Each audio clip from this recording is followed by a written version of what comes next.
નમસ્કાર મિત્રો, આજના તાજા સમાચાર।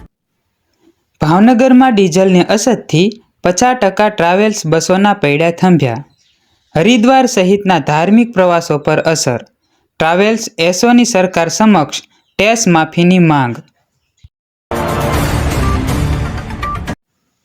Bhavnagar local crime branch Bhuteshwar road પર આવેલ પીપળિયા પુલ બસ સ્ટેન્ડ પાસેથી એક શંકાસ્પદ I-20 કારમાંથી 3 શખ્સોને રંગે હાથ ઝડપી પાડ્યા છે।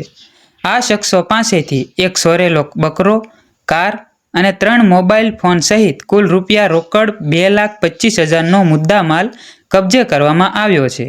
પ્રાથમિક પૂછપરછોમાં પશુ ચોરી કરતી આ આંતરજિલ્લા ગેંગે વલભીપુર પોલીસ સ્ટેશન વિસ્તારમાં થયેલ ઘેટાની લૂંટ ચોરીના વણશોધાયેલા ગુનાની પણ કબૂલાત કરી છે। LCB પાસેથી ત્રણેય આરોપીઓને આગળની કાયદેસરની કાર્યવાહી માટે ઘોઘા પોલીસને સોંપ્યા છે। બાતમીના આધારે કાર સાથે નડિયાદમાં 3 શખ્સો ઝડપાયા।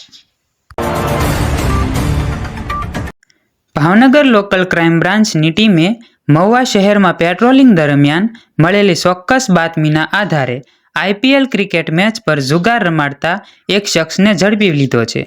પકડાયેલો શખ્સ ખેલાડીઓના નંબરની ચિઠ્ઠીઓ બનાવીને હાર જીતની જોડી પર સટ્ટો રમાડતો હતો। LCB પોલીસે આરોપીને રોકડ રકમ, મોબાઈલ અને સ્કૂટર સહિત કુલ રૂપિયા રોકડ 41,500ના મુદ્દામાલ સાથે ઝડપી પાડી આગળની કાયદેસરની કાર્યવાહી માટે મહુવા ટાઉન પોલીસને હવાલે કર્યો છે। ભાવનગરમાં સતત બીજા દિવસે વાદળછાયા વાતાવરણ સાથે અસહ્ય બફારો। 39 ડિગ્રી મહત્તમ તાપમાન, ભેજનું પ્રમાણ 65%, માવઠાની સંભાવના નહિવત।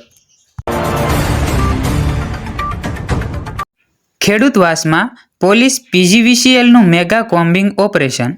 શરીર સંબંધિત ગુનાઓમાં સંડોવાયેલા આરોપીઓના એક મકાનોમાં ગેરકાયદેસર વીજ કનેક્શન કાપ્યા, 6 લાખનો દંડની નોટિસ। ભાવનગર શહેરની સૌથી મોટી સર્ટિવ હોસ્પિટલનું 7 માળનું બિલ્ડિંગ જર્જરિત છે।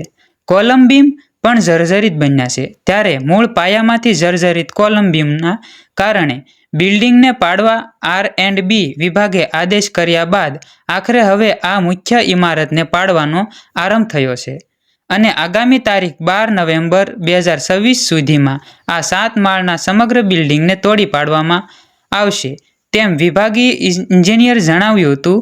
4 વર્ષથી સાવ જર્જરિત હાલતમાં આવી ગયેલ અને પાડવાલાયક થઈ ગયેલા આ બિલ્ડિંગને તોડવાનો આરંભ કરી દેવાયો છે। તળાજાના સરતનપર બંદરે સમુદ્રમાં 3 બાળકો ડૂબ્યા। ભાવનગર જિલ્લાના તળાજા તાલુકાના સરતનપર ગામે દરિયામાં ડૂબી જવાથી 2 માસૂમ બાળકોના મોત નીપજ્યા છે, જ્યારે એક બાળકીનો આબાદ બચાવ થયો છે। એક જ પરિવારના 3 બાળકો દરિયામાં નહાવા ગયા હતા।